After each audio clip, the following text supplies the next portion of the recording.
ஆண்டவரும் இரட்சகருமாகிய இயேசு கிறிஸ்து இனிய நாமத்தில் உங்கள் யாவருக்கும் அன்பின் வார்த்தைகளை தெரிவித்துக் கொள்கிறேன். அருமையான தேவ பிள்ளைகளே, new day new hope daily devotion மூலமாய் இந்த நாளில் கூட உங்களை சந்திப்பதில் நான் மிகுந்த மகிழ்ச்சி அடைகிறேன். அல்லேலூயா. இன்றைக்கு கூட கர்த்தர் நமக்கு கொடுக்கிற வார்த்தை என்ன? சங்கீதங்களின் புஸ்தகம் 23ஆம் சங்கீதம் 1வது வசனத்தை கூட வாசிக்க கேட்போம். கர்த்தர் என் மெய்ப்பராய் இருக்கிறார், நான் தாழ்ச்சி அடையேன். அல்லேலூயா. தாவீது சொல்ற ஒவ்வொரு ஸ்டேட்மெண்ட்டும், ஒவ்வொரு விசுவாச அறிக்கையும் பார்த்தீங்கன்னா பயங்கரமா இருக்கும்.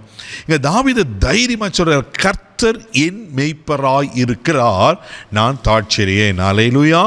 தாவீது பேசிக்கலி அவர் மெய்ப்பராய் காணப்பட்டார். பாருங்க, அவர் நிலையிலிருந்து ஆண்டவரை ஒரு பிரதானமான மெய்ப்பராய் பார்க்கிறார்.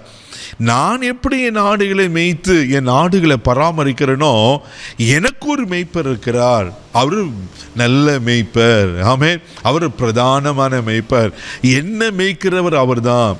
அவர் எனக்கு மேய்ப்பரா, தலைவரா, தகப்பனா, அவர் என் உரிமையாளரா, என் முதலாளியா, பல காரியங்கள் சொல்லிக்கொண்டே போகலாம்.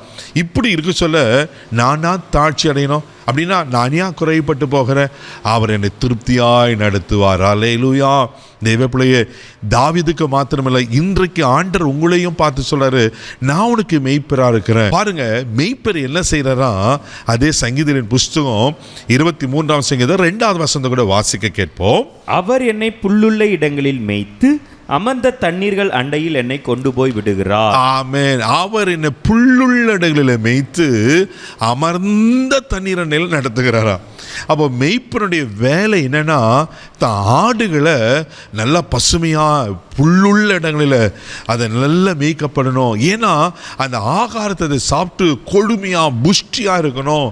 தெய்வ பிள்ளைகளே, ஒரு சாதாரணமான மெய்ப்பனுக்கே தன் ஆடுகளை குறித்து அவ்வளோ அக்கறை இருந்து நடத்துவாரானா நம்மளை பிரதானமான மெய்ப்பர். இயேசு சொன்னார், நானே நல்ல மெய்ப்பர் என்று. நல்ல மெய்ப்பர் உங்களை குறைவாய் வைப்பாரா? உங்களை தாட்சியரை விடுவாரா? உங்களை தரித்திரத்தில் விடுவாரா? யோசித்து பாருங்களேன்.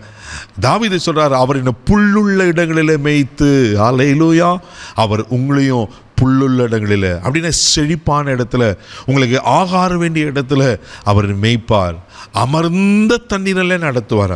ஒரு ஏதோ நல்ல சேரும் சகதியுமாக இருக்கிற ஒரு தண்ணியில் இல்லை, எப்படி அமர்ந்த தண்ணியில் அப்படி கிளீனாக சுத்தமாக அழகாக காணப்படுமோ அது போல் இடங்களில் அவர் நடத்துகிற தெய்வனாக இருக்கிறாராம். தேவையில்லை, சோர்ந்து போகாதீங்க. அவர் நிச்சயமாக அவர் உங்களுக்கு மெய்ப்பராக இருக்கிறார். அவர் உங்களை அழகாக நடத்துவார். யோவானதின சுவிசேஷம் 6ஆம் அதிகாரம் 10வது வசனத்தில் வாசிப்பீங்கன்னா அங்கே ஒரு அழகான சம்பவம் சொல்லப்பட்டிருக்கோம். வாசிக்க கேட்போம். இயேசு ஜனங்களை உட்கார வையுங்கள் என்றார். அந்த இடம் மிகுந்த புல்லுள்ளதாய் இருந்தது. பந்தி இருந்த புருஷர்கள் ஏறக்குறைய 5000 பேர் இருந்தார்கள். ஹல்லேலூயா. இங்க ஒரு அற்புதமான சம்பவம் சொல்லப்பட்டிருக்கு. இயேசு உபதேசத்தை கேட்கும்படி திரளான ஜனங்கள் வந்து கூடியிருக்கிறாங்க. ஆண்டவர்களை வெறுமையா அனுப்ப மனதில்லாமல் தன் சீஷர்களை பார்த்து சொல்வார், அவர்களுக்கு சாப்பாடு ஏதாவது கொடுங்க. அப்ப பிலிப்பு சொல்வார், ஆண்டவரே 200 வெள்ளி பணத்துக்கு உங்களுக்கு போதாது, இவ்வளோ பெரிய ஜனங்கள் இருக்காங்க. எங்க சொல்லப்படி இருக்கிற புருஷருக்கு மாத்திரம் 5000 பேர் இருந்தாங்களா? ஆனால் ஒரு சிறு பையன் இருக்கிறான், அவன் கையில் 5 அப்பமும் 2 மீன் இருக்கு ஆண்டவரே அப்படின்னு சொல்லும் போது ஆண்டவர் அதை எடுத்து ஆசீர்வதித்து ஜனங்களை புல்லுள்ள இடங்களில் அமர பண்ணுகிறார். 50 பேரை 100 பேரை உட்கார வச்சு அந்த புல்லுள்ள இடங்களில் அந்த ஜனங்களை திருப்தியாய் போஷிக்கிறார். அல்லேலூயா. இருந்தது 5 அப்பம் 2 மீன் தான். ஆனால் சாப்பிட்ட புருஷர்கள் மாத்திரம் 5000 பேரா. தேவைப்படல. ஒரு புருஷனுக்கு ஒரு மனைவி இருந்தாலும் இன்னொரு 5000 பேர். ஒரு குடும்பத்துக்கு 2 பிள்ளைங்க இருந்தாலும் 10,000, ஏறக்குறைய 20,000 பேர். ஒரு அப்ராக்சிமேட் கால்குலேஷன் உங்களுக்கு சொல்கிறேன். பாருங்க, குறைவு இருந்தது 5 அப்பம் 2 மீன் தான். ஆனால் இயேசு அதை ஆசீர்வதிக்கும் போது, இயேசு உங்களுக்கு மெய்ப்பராக இருக்கும்போது அவர் உங்களை புல்லுள்ள இடங்களில், அந்த புல்லுள்ள இடங்கள் அங்கே திருப்தி ஆகிறாங்க. மீதி 12 கூடைகள் நிறைய எடுத்தார்களா? உங்கள் வாழ்க்கையில் எதில் நீங்கள் குறைவாக இருக்கிறீங்க, எதில் தாட்சி அடைந்து இருக்கிறீங்க, பயப்படாதீங்க.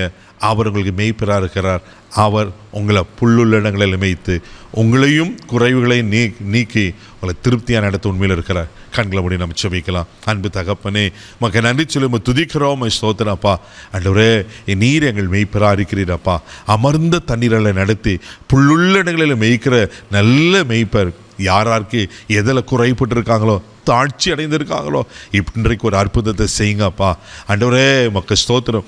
2 மீனி 5 அப்பத்தையும் 1000ங்களை பெருக பண்ணுவீங்கன்னா ஆண்டவரே எங்கள் வாழ்க்கையில் இருக்கிற குறைவுகள் மாறட்டும், இவர்களை திருப்தியாக்கும், ஆசீர்வதியும்.